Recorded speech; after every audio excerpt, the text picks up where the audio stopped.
EU officials have condemned AfD's proposals as millions of people protest the far-right party across Germany. Calls for Germany to follow in the footsteps of the UK and leave the European Union have been met with ridicule, as lawmakers have branded the idea stupid. Germany, one of the EU3, helped found the Union in 1958 alongside Italy and France and has served as its backbone in the decades since, partly through its mammoth contributions of more than €30 billion per year. However, far-right politicians in the country aim to disrupt the long-standing relationship and have used the UK's Brexit model as inspiration.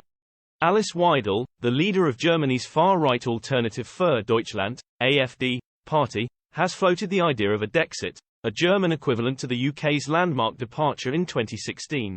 She argued that such a decision would be dead right for Germans and would boost the country's self-determination. Speaking to the Financial Times in an interview published today, the leader echoed the position of several leading Brexiteers when she said a government under her party would try to reform the EU.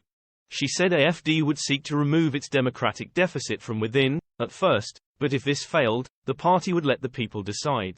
Ms. Weidel said, "But if reform isn't possible, if we fail to rebuild the sovereignty of the EU member states, we should let the people decide, just as Britain did, and we could have a referendum on Dexit, a German exit from the EU." Her position is not shared by other EU politicians, among them Guy Verhofstadt, the firebrand former Prime Minister of Belgium and longtime member of the European Parliament. He denounced the proposition as even more stupid for Germany than for the UK, as it would prove even more damaging to the unity of Europe and the whole democratic West.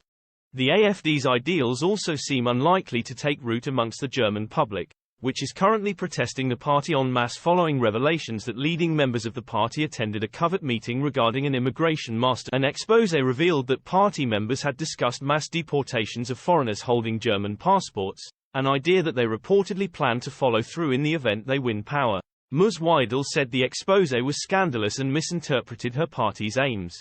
But the explanation has not floated well with Germans, millions of whom have turned out to streets in approximately 90 demonstrations across the country.